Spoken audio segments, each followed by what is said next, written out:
Assalamualaikum warahmatullahi wabarakatuh.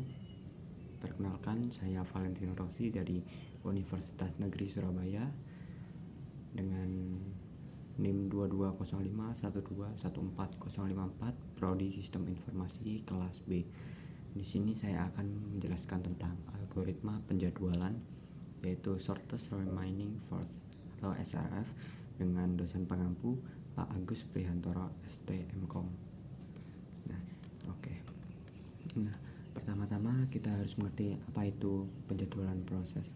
Nah, penjadwalan proses merupakan kumpulan kebijaksanaan dan mekanisme di dalam sistem operasi yang berkaitan dengan urutan kerja yang dilakukan sistem komputer. Nah, sedangkan proses sendiri merupakan unit kerja terkecil yang secara individu memiliki sumber daya atau unit kepemilikan sumber daya. Next. Nah, apa saja sih tugas penjadwalan itu?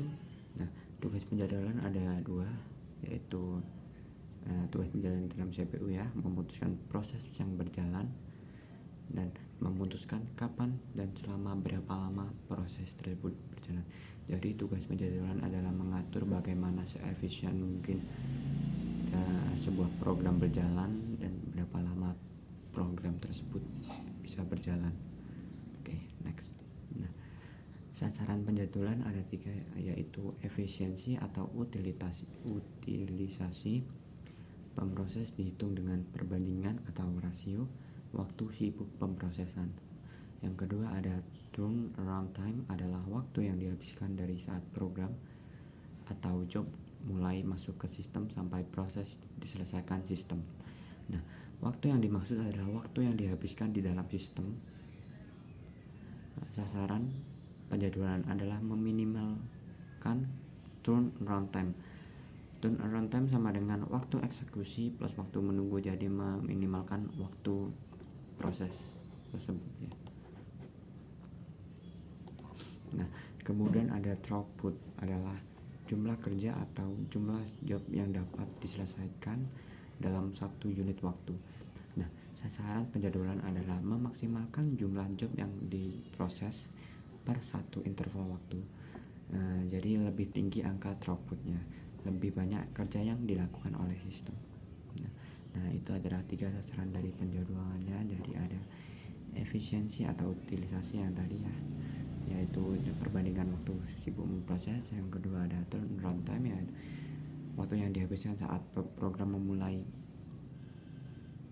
dimulai sampai masuk ke sistem, sampai operasi sistem tersebut diselesaikan.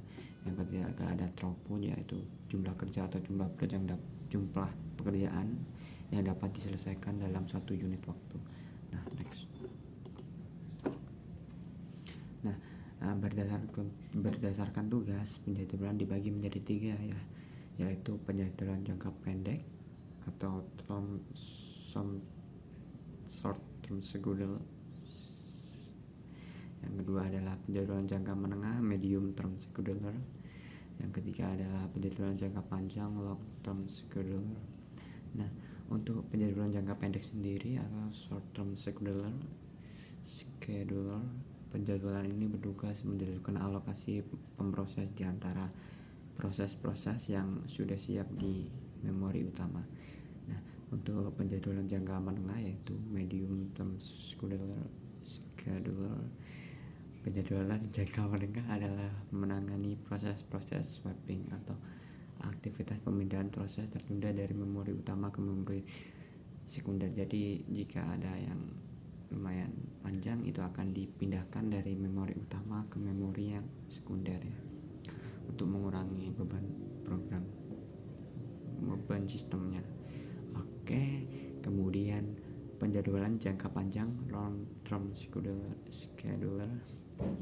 Penjadwalan jangka panjang bekerja terhadap antrian batch proses-proses dengan penggunaan sumber daya yang insentif dan memilih batch berikutnya yang harus dieksekusi.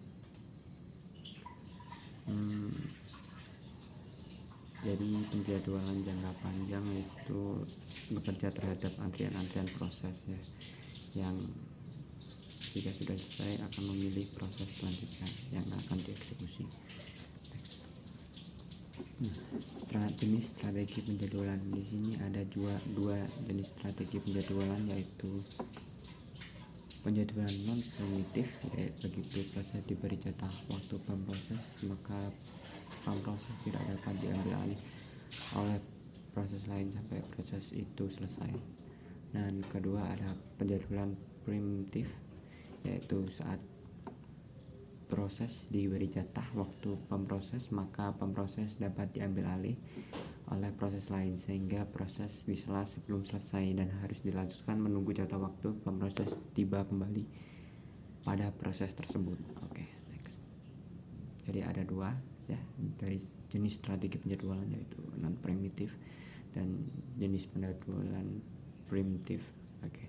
Nah, ini adalah algoritma penjadwalan berdasarkan strategi tersebut ya. Ya, ada algoritma penjadwalannya menerapkan strategi non primitif, yaitu FIFO atau first in first out, atau FCFS, first come first serve.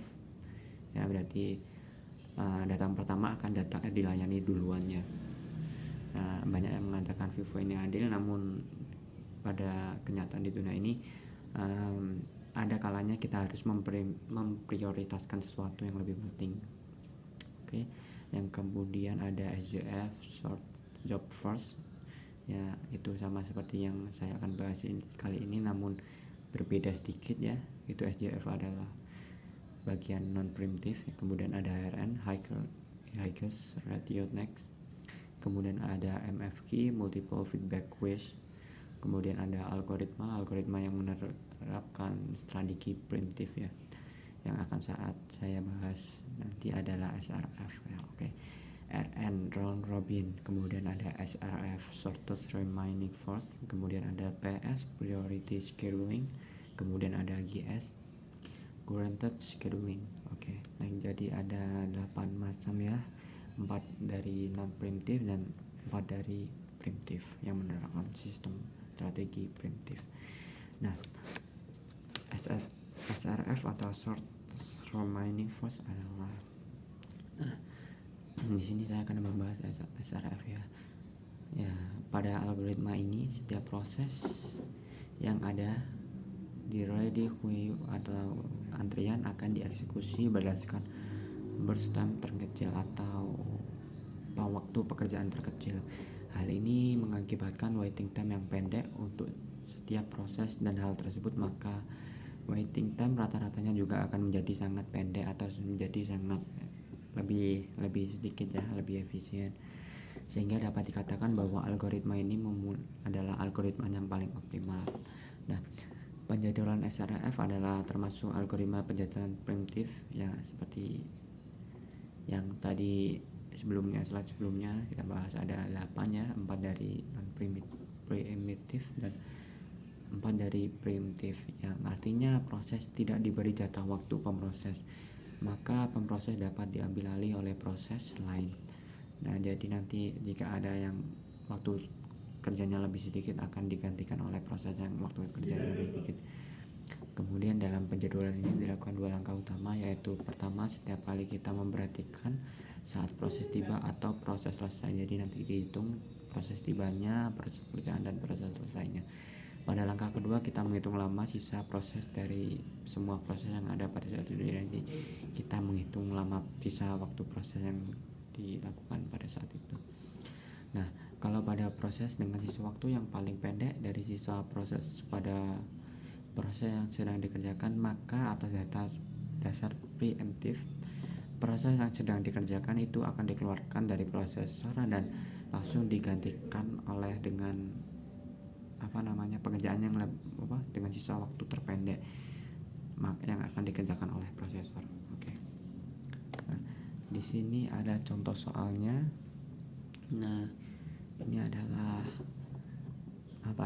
pelanggan 1, pelanggan 2, pelanggan 3, pelanggan 4. Pelanggan pertama ya datang di waktu 0 ya, dengan pekerjaan 8 mungkin buat kita kalau restoran ya 8 menit. Oke.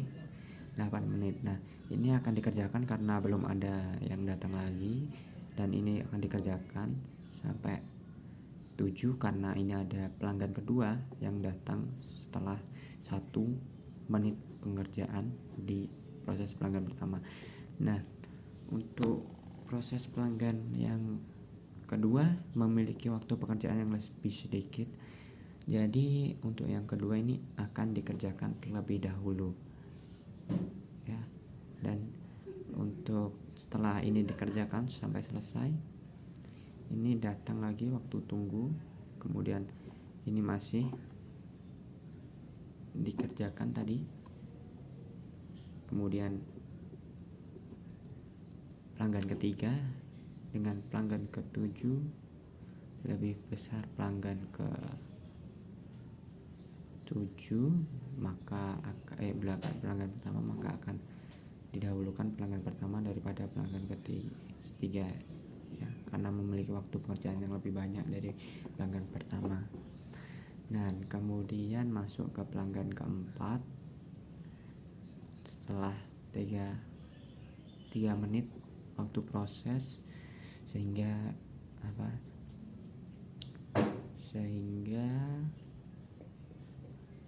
ini yang tadinya tersisa 6 ini 5, jadi pelanggan 4 akan didahulukan karena ini masih 6. Dan paling terakhir adalah pelanggan 3 yang dikerjakan karena memiliki waktu 6 sisa 6 ya. Nah, ini adalah Gantt chartnya. Pelanggan 1 dialokasikan sampai 1 untuk pelanggan kedua datang, kemudian setelah dikerjakan sampai 5 itu datang pelanggan keempat, kemudian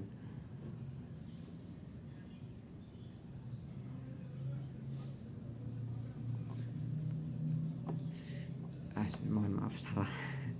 Nah, jadi ini diproses pelanggan pertama sampai detik arrival yang pertama, kemudian pelanggan kedua karena memiliki burst time yang lebih sedikit akan dikerjakan, kemudian pelanggan 3 yang memiliki waktu lebih banyak akan di skip dan melanjutkan proses pekerjaan yang pertama.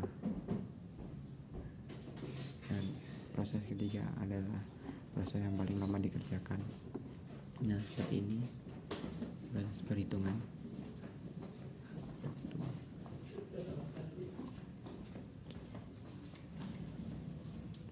Waiting time for pelanggan pertama yaitu 10 minus 1 minus 0 karena sama dengan 9 ms. Kemudian waiting time untuk pelanggan kedua adalah 0 ms karena langsung dikerjakan saat masuk itu. Kemudian untuk waiting time for pelanggan ketiga adalah 17.02 dari 17 min 0 min 2 sama dengan 15. Kemudian waiting time for pelanggan 4 adalah 503 sama dengan 2 ms. Nah, ini nanti kita gunakan semua dan kita bagi banyaknya pelanggan. Jadi ada 9 plus 0 karena waktu tunggunya cuma itu, kemudian sisa waktunya, kemudian 15, kemudian 2 dibagi 4, jadi hasilnya adalah 6,5. Nah, ini adalah rumusnya. Waiting time sama dengan total waiting time minus number of millisecond proses execute, yaitu proses burst time nya. Oke. Kemudian arrival time nya, kedatangan ya. Oke. Mungkin penjelasan saya sampai di sini saja. Mohon maaf jika ada salah penjelasan dan salah kata dari saya. Semoga materi ini bisa membantu atau dan terima kasih telah menonton. Assalamualaikum warahmatullahi wabarakatuh.